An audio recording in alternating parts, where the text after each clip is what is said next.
जय श्री हरि विष्णु, जय मां लक्ष्मी। दोस्तों, 23 नवंबर 2023 गुरुवार के दिन करीब 400 वर्षों बाद एक दिव्य और दुर्लभ संयोग बनने जा रहा है, क्योंकि इस दिन सभी एकादशियों में से सबसे बड़ी एकादशी देवउठनी एकादशी पड़ने जा रही है। दोस्तों, ये एकादशी गुरुवार के दिन पड़ रही है, जिस वजह से इस दिन 3 बड़े योगों का निर्माण हो रहा है, जो कि है धन लक्ष्मी योग, अमृत सिद्धि योग और गजकेसरी योग। दोस्तों, इन 3 योगों के निर्माण की वजह से इस एकादशी पे भगवान विष्णु और मां लक्ष्मी की असीम कृपा बरसने वाली है। और अगर इस दिन आप चुपचाप किसी को बिना बताए तुलसी से जुड़ा ये टोटका कर लेते हैं तो आपकी सभी समस्याओं का हल संपूर्ण रूप से हो जाएगा। दोस्तों, एक साल में करीब 24 एकादशी पड़ती है और 23 नवंबर को पढ़ने वाली एकादशी सभी एकादशियों में सबसे बड़ी मानी जाती है। इसलिए इस दिन तुलसी से जुड़ा यह अचूक उपाय आपकी हर परेशानी को हल कर देगा, चाहे वो धन को लेके हो या सेहत या संतान की प्राप्ति को लेके। इसलिए दोस्तों, वीडियो को आखिर तक जरूर देखें। और दोस्तों, अगर आप भी अपने जीवन में भगवान श्री हरि विष्णु की कृपा पाना चाहते हैं तो इस वीडियो को लाइक करके कमेंट में जय श्री हरि जय मां लक्ष्मी लिखना ना भूले। दोस्तों, हर साल कार्तिक मास के शुक्ल पक्ष की एकादशी तिथि को देवउठनी एकादशी मनाई जाती है। देवउठनी एकादशी का दिन श्री हरि विष्णु को समर्पित है। इस दिन जगत के पालनहार श्री हरि विष्णु अपनी 4 महीने की योग निद्रा से जागते हैं। इसके बाद से ही सभी मांगलिक कार्य आरंभ हो जाते हैं। इसके अलावा देवउठनी एकादशी भगवान विष्णु को प्रसन्न करने के लिए भी बेहद उत्तम मानी जाती है। इस दिन भगवान विष्णु को प्रसन्न करने के लिए कुछ लोग व्रत रखते हैं और पूजा करते हैं। इस दिन सच्ची श्रद्धा और भक्ति भाव से भगवान विष्णु की पूजा करने से सभी मनोकामनाएं पूर्ण होती हैं।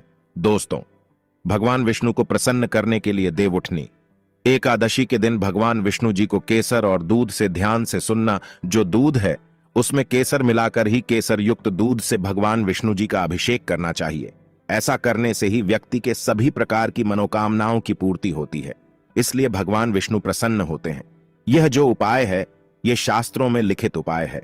यह बहुत ही प्रभावी और चमत्कारी उपाय है।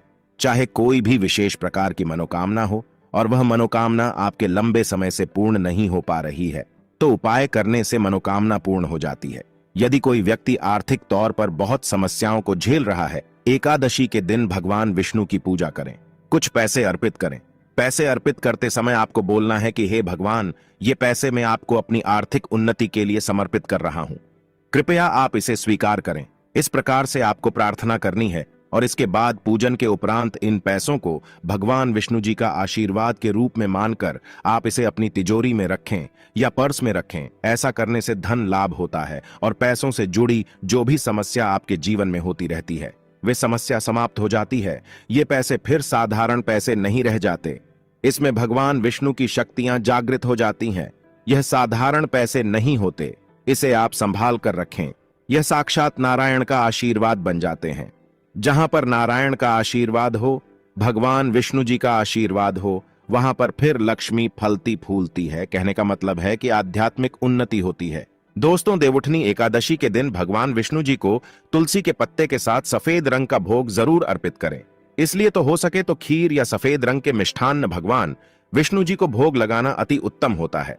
ऐसा करने से धन में वृद्धि होती है, क्योंकि जो माता लक्ष्मी है, तुलसी के पत्ते के साथ सफेद रंग का भोग जरूर अर्पित करें। इसलिए तो हो सके तो खीर या सफेद रंग के मिष्ठान्न भगवान विष्णु जी को भोग लगाना अति उत्तम होता है। ऐसा करने से धन में वृद्धि होती है, क्योंकि जो माता लक्ष्मी है, ये सफेद वस्तु की तरह बहुत जल्दी आकर्षित होती है। खासकर माता लक्ष्मी को खीर बहुत प्रिय है। सफेद रंग के दूध से बने मिष्ठान होते हैं, वो माता रानी को बहुत प्रिय है।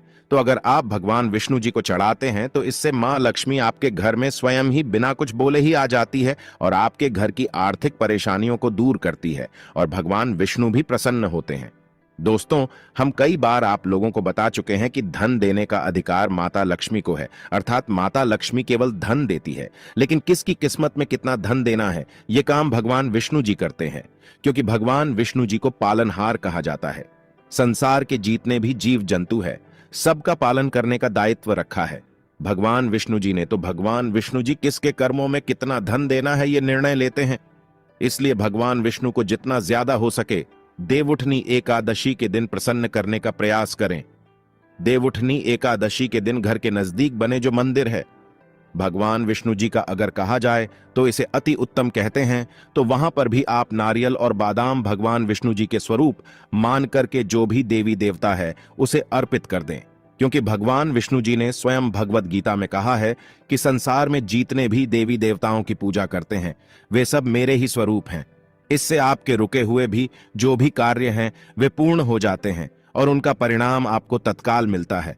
जो आसपास के आपके मंदिर है वहां पर संध्या काल के समय में नारियल और बादाम जरूरत करना, बादाम की संख्या 5 रखना है।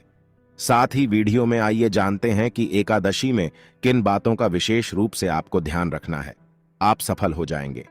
सफलता प्राप्त करने के लिए कौन सी विशेष जानकारियां हैं और उपाय हैं, आइए जान लेते हैं।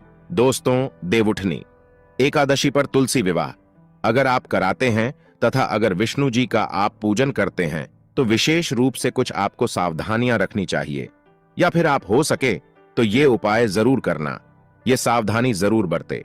दोस्तों, तुलसी के पौधे के चारों तरफ आपको स्तंभ जरूर बनाना चाहिए, फिर तोरण जरूर सजाना चाहिए।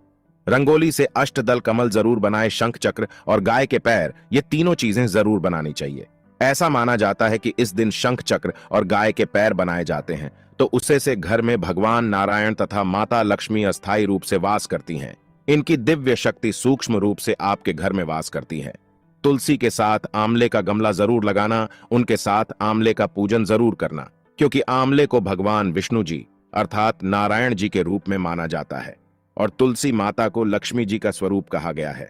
जिस प्रकार नारायण के बिना तुलसी अधूरी है, उसी प्रकार तुलसी के बिना नारायण भी अधूरी है। अर्थात भगवान जो नारायण है ये आंवले के स्वरूप में विराजमान होते हैं और माता तुलसी जो है ये लक्ष्मी का स्वरूप कही गई है, ये माता तुलसी के रूप में विराजित है। इस दिन हो सके तो तुलसी का पंचोपचार पूजन करना है तो दक्षाश्री का मंत्र तुलसी का आप जरूर जपना। दोस्तों, माता तुलसी जी इससे बहुत प्रसन्न होती है। इस दिन घी का दीप और धूप जरूर दिखाना। सिंदूर, रोली, चंदन और नैवेद्य 4 चीजें हैं। ये तुलसी माता को चढ़ाने से माता अखंड सौभाग्यवती का प्रदान देती है। पुरुष चढ़ाते हैं तो ऐसे पुरुष के जीवन में फिर विष्णु जी की कमी नहीं होती है, अर्थात धर्म की कमी नहीं होती। ऐसे पुरुष धर्म के मार्ग में चलने वाले होते हैं, धन की कमी कभी नहीं होती हो सके। तो इस दिन तुलसी माता को वस्त्र अलंकार, सुशोभित वस्त्र अलंकार आपको भेंट करना है।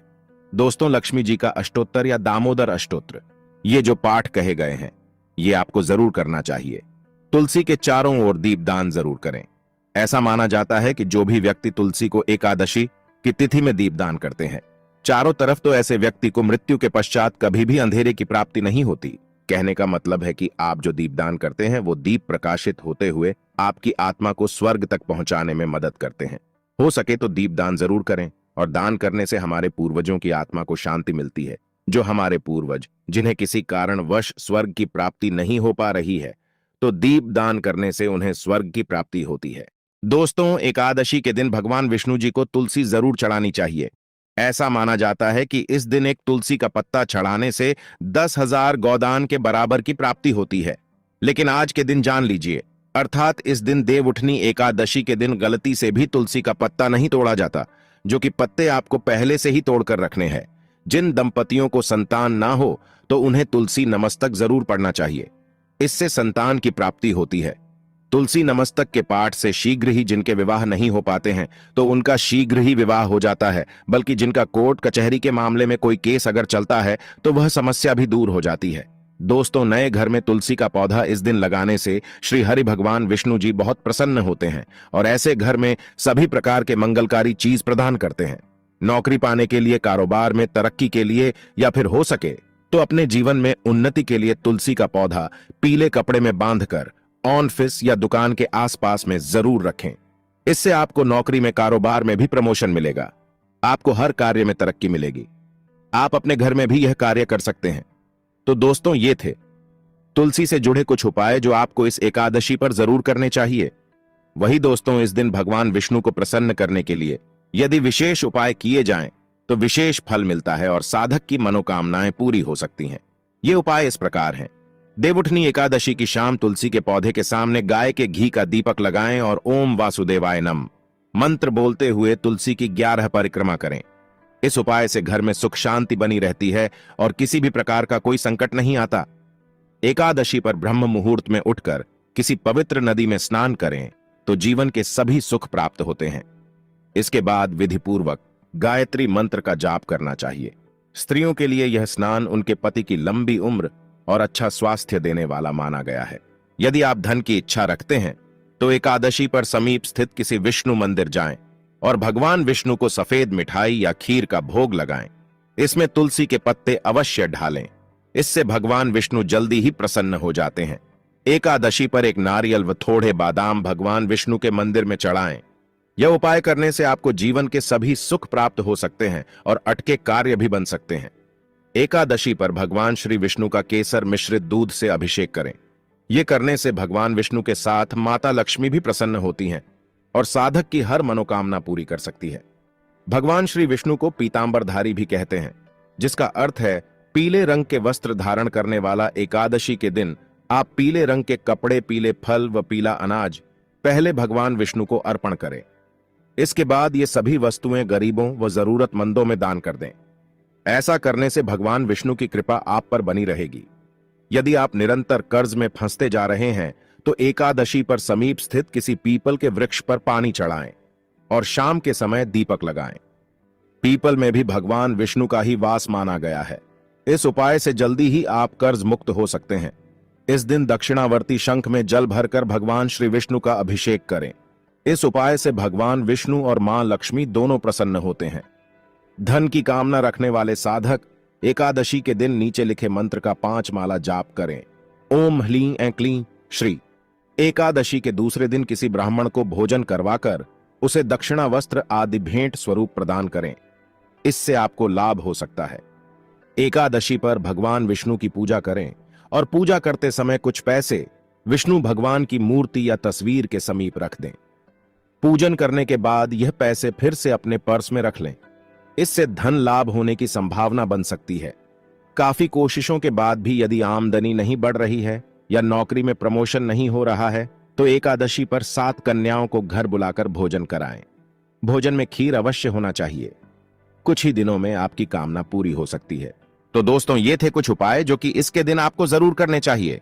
और आइए अब आपको सुनाते हैं देवउठनी एकादशी की व्रत कथा, जिसको सुनने मात्र से आपके सभी दुखों का नाश हो जाएगा। एक राजा के राज्य में सभी लोग एकादशी का व्रत रखते थे। प्रजा तथा नौकर चाकरों से लेकर पशुओं तक को एकादशी के दिन अन्न नहीं दिया जाता था। एक दिन किसी दूसरे राज्य का एक व्यक्ति राजा के पास आकर बोला, महाराज कृपा करके मुझे नौकरी पर रख लें। तब राजा ने उसके सामने एक शर्त रखी कि ठीक है, रख लेते हैं, किंतु रोज तो तुम्हें खाने को सब कुछ मिलेगा, पर एकादशी को अन्न नहीं मिलेगा। उस व्यक्ति ने उस समय हां कर ली, पर एकादशी के दिन जब उसे फलाहार का सामान दिया गया तो वह राजा के सामने जाकर गिड़गिड़ाने लगा, महाराज इससे मेरा पेट नहीं भरेगा, मैं भूखा ही मर जाऊंगा, मुझे अन्न दे दो। राजा ने उसे शर्त की बात याद दिलाई, पर वह अन्न छोड़ने को राजी नहीं हुआ। तब राजा ने उसे आटा, दाल, चावल आदि दिए। वह नित्य की तरह नदी पर पहुंचा और स्नान कर भोजन पकाने लगा। जब भोजन बन गया तो वह भगवान को बुलाने लगा, आओ भगवान, भोजन तैयार है। उसके बुलाने पर पीतांबर धारण किए भगवान चतुर्भुज रूप में आ पहुंचे तथा प्रेम से उसके साथ भोजन करने लगे। भोजनादि करके भगवान अंतर्धान हो गए तथा वह अपने काम पर चला गया।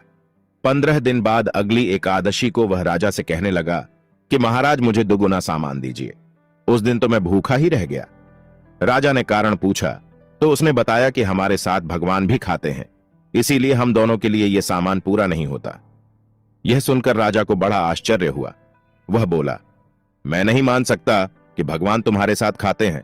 मैं तो इतना व्रत रखता हूं, पूजा करता हूं, पर भगवान ने मुझे कभी दर्शन नहीं दिए। राजा की बात सुनकर वह बोला, महाराज यदि विश्वास ना हो तो साथ चलकर देख लें। राजा एक पेड़ के पीछे छिपकर बैठ गया। उस व्यक्ति ने भोजन बनाया तथा भगवान को शाम तक पुकारता रहा, परंतु भगवान न आए। अंत में उसने कहा, हे भगवान, यदि आप नहीं आए तो मैं नदी में कूदकर प्राण त्याग दूंगा। लेकिन भगवान नहीं आए।